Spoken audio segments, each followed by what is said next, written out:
Today's topic is improving graduate English language competence in higher education, especially when students they complete their graduation, they are unable to do well in their real life, in their practical life, in finding a good job or maintaining that good job, and especially for CSS exam. If you look at the performance of CSS candidates from 2012 onwards, it is very low. Last year, 2023, CSS exams, 28,000 students they uh, submitted the forms, 13,000 appeared in the exam, and only 3% they cleared the written exam. So that's an alarming situation. What are the problems? I think that given the performance of CSS candidates, higher education institutions should improve their English language proficiency at the graduate level or undergraduation level, like at BS level or MA level.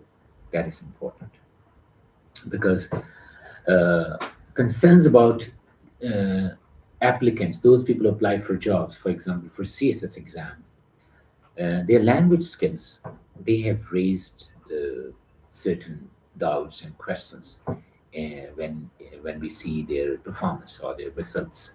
Usually, it's 97%, 98% graduates fail an exam. 98% means almost 100%. That's an alarming situation, and I think that this trend that is concerning and that is it necessitates a deeper investigation of the problem that the students are facing. And we must look into the level of English or the way they are being taught English. Or their performance, like, or maybe there is some problem with the exam, especially their marking is too tough. So, whatever, if the exam is tough, marking, evaluation is tough, or it's too competitive, or students are not well prepared for. But still, I mean, higher education institutions, those colleges and universities, those colleges, universities who are offering BS degree, I mean, that needs to be uh, checked and it needs to be discussed. I think that what are the challenges? First thing is language abilities. The colleges and universities that are offering BS degrees or BA or MA exams, students their English language skill is one of the biggest obstacles. It's one of the biggest hurdles for candidates to attempt the test or to take the exams. Successful English communication is essential for say because the whole exam is in English, interview that is in English, essay 3,000 words essay, précis that is too tough. Similarly, there are other papers that are also tough. So the role of higher education is that they need to do something. So what can they do? Number one, they should revise English language curriculum. They should prepare students so that in such a way that students can succeed in their practical life. They should be able to clear their CSS exam or other exams if they apply for different jobs in private sector and public sector. Learning approach should be interactive and it should be based on four skills. It should be functional English, essay writing, précis, and real life like. So students should really know English when they have got their degrees.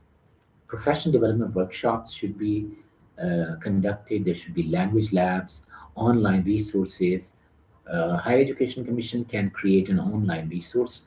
So, for example, students in backward areas, they can, where there are no universities, if they are studying, they can, or even if they're not studying, they should apply for membership and they should be given that, they should sign up and they should offer necessary uh, procedure. They should have access to, especially students, they should have access to on online resource, and then they can see different teachers who are teaching physics, math, science, English, Urdu, whatever.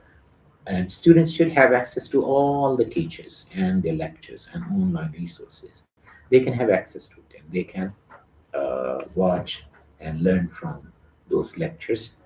So in this way, language labs, learning resources, online learning resource by Higher Education Commission with the help of universities and colleges, and government as well, and professional development workshops, they should also be there. Research skills, they need to be developed. BS degree, last paper must be research. Students should know what is research, because once they do that, I think it helps them creating critical thinking ability, searching for the material, creating something new, and that should be checked.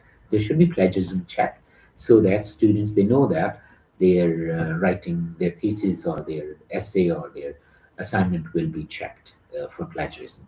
And I think that it will improve them. It will give them more confidence. They will not go through psychological burden, because when students, they have a degree and then they go for a job, they cannot qualify.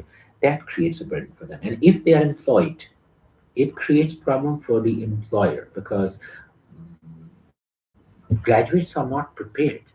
And so it is harmful for the candidates. It creates psychological pressure on them, and for the companies or for the organizations they're working. These people cannot perform well. So it's both ways. It is harmful. And if we put some extra pressure on students in school or college or university life, I think that's not pressure. Everybody knows that they are learning, and teachers comparatively, they're if they are giving extra work, that is something that can be managed. Students can share with their fellow students. They can take help from teachers. Teachers can give extra lectures. Online resources are there.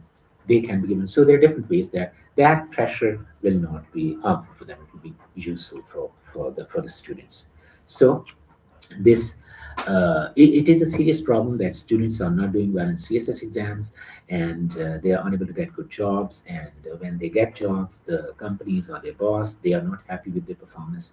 So I think that education departments, universities, colleges, and the governments, provincial and the federal government, they need to make a strategy, and it should be done. Similarly, CSS exam should also be revised, and they should look into it. Why so many students are unable to pass the exam? So either there is something wrong with the exam, or with the candidates, or with the universities. So we cannot blame the candidates, because the students come to schools when they are 3 years old, 4 years old, 5 years old.